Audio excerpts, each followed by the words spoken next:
సంక్రాంతి తర్వాత వచ్చే పండగ కనుమ పండగ. కనుమ పండగను పట్టణాల్లో కంటే పల్లెటూరులో బాగా జరుపుకుంటారు. ఈ పండగను పశువుల పండగ అని కూడా అంటారు.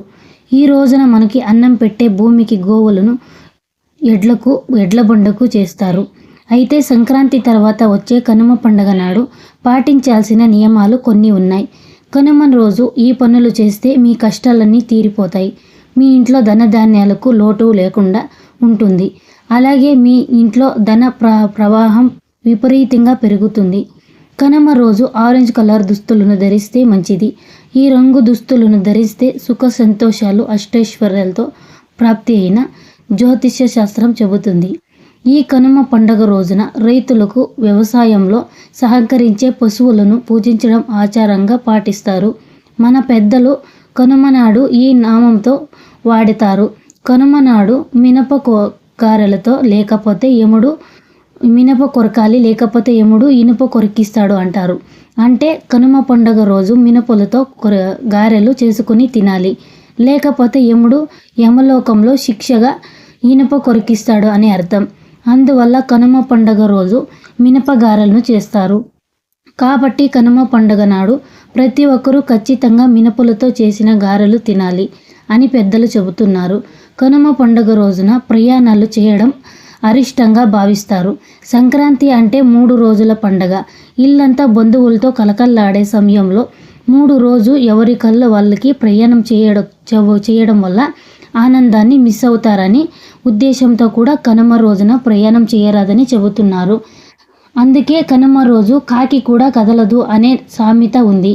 కనుమ నాడు పితృదేవతలకు ప్రసాదాన్ని పెట్టి కుటుంబ సభ్యులందరూ కలిసి భోజించి అందరూ కలిసి ఒకే చోట ఉండి పండుగను జరుపుకోవాలని పెద్దలు సూచిస్తున్నారు.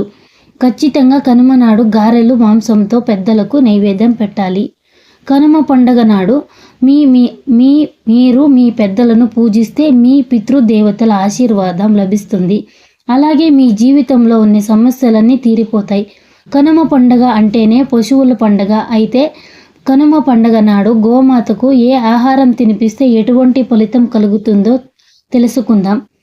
గోమాతలో 3 దేవతలు కొలవై ఉంటారు. కాబట్టి మీరు 3 దేవతల ఆశీర్వాదం లభించి సంవత్సరం అంతా సంతోషంగా ఉండాలంటే ఎర్ర కందిపప్పు వేయించి పొడి చేసి అందులో బెల్లం నెయ్యి కలిపి చిన్నగా ఉండల్లాగా చేసి గోమాతకి తినిపించండి. ఇలా చేయడం వలన ప్రతికూల శక్తులు దూరమవుతాయి. సంతోషం సంపదలు కలుగుతాయి. గోమాతకు పచ్చిగడ్డని ఆహారంగా తినిపించడం వల్ల మీ ఆర్థిక సమస్యలన్నీ తొలగిపోయి ఇంట్లో సంపద రెట్టింపు అవుతుంది.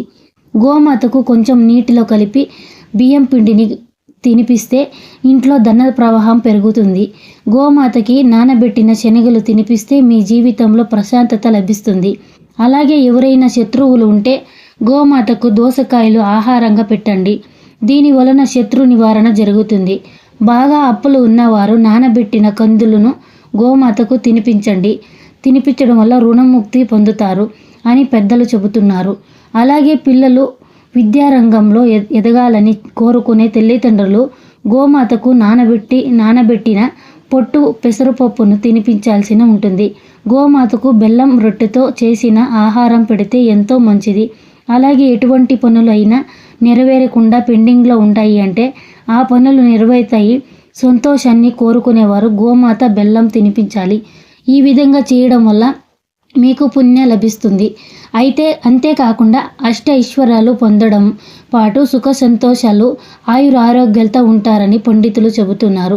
కనుమ పండుగ పశువుల పండుగ. రైతులన్నా కష్టపడి పంట పండించడంలో ఆ పంట ఇంటికి చేరడం వారికి తోడుగా ఉండేవి పశువులు. పొలం దున్నడంతో మొదలుపెట్టి పంట ఇంటికి వచ్చే వరకు, అంటే పంటను మోసుకురావడానికి కూడా పశువులే రైతులకు సహాయపడతాయి. అందుకే వాటికి కృతజ్ఞతలు తెలుపుకుంటారని సంక్రాంతి తర్వాత రోజున రైతులు వెన్నట్టి ఉండే మూగ జీవులను పూజించడానికి పశువుల పండగ కనుమ పండగ రోజు ఉదయం పశువులను దగ్గరలో ఉన్న చెరువు, కాలువలు, బావులు మొదలైన ప్రాంతాలకు తీసుకెళ్లి శుభ్రంగా కడిగి పసుపు రాసి కుంకుమ బొట్లు పెట్టి పూలదండలు వేసి అలంకారం చేస్తారు. పశువులను దైవ సమంగా భావించి పూజ చేస్తారు. పిండి వంటలు చేసి వాటికి తినిపిస్తారు. మరీ ముఖ్యంగా అరిసెలు తినిపిస్తారు. ఆవులకు దూడలకు పూలగంగా వేడి పడుతారు. కనుమ పండుగ రోజున ఎవరు ఎక్కడికి ప్రయాణాలు చేయరు. నిజానికి ఈ ప్రయాణాలు చేయకపోవడం వెనుక ఒక సమాజమైన కారణమే ఉంది. ఒకప్పుడు ప్రయాణాలు చేయాలంటే అందరికీ ఎడ్ల బండి గతి. కనుమ పండుగ రోజున పశువులకు అన్ని రకాల సాహసాలు చేసి మంచి ఆహారం పెట్టి వాటికి విశ్రాంతి ఇస్తారు. అలాంటిది మళ్ళీ వాటిని బండ్లకు కట్టి ప్రయాణాలు చేస్తే వాటిని కష్టపెట్టడం తగ్గదు అని, ఈ కారణం వల్లనే ప్రయాణాలు చేసేవారు కాదని అది ఒక సామెత ఉంది. వీడియో చూసే వాళ్ళందరూ ఛానల్ని సబ్స్క్రైబ్ చేసుకోండి. వీడియో గురించి ఏమనిపించింది మీరు కామెంట్లో తెలియచేయండి. అలాగే లైక్ చేయండి, షేర్ చేయండి, కామెంట్ చేయండి.